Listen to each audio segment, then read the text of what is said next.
Kuthiwa ukuhloniphana lokho nokusebenzisana it's a two-way street. Nawe ukuthi unginikani ngumuntu nami first. Uyazwela kimi. Umlayezo okozwa kwenu bese ukhipha nomphakathi.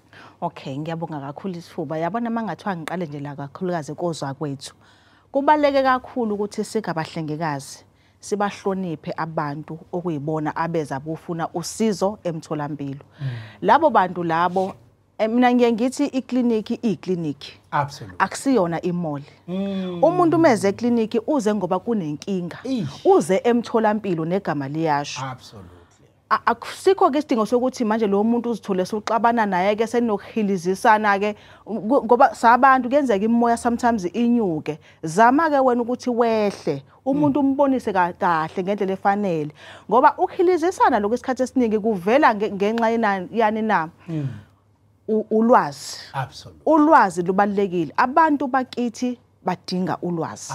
And ubani ozobanika lo lwazi yithi.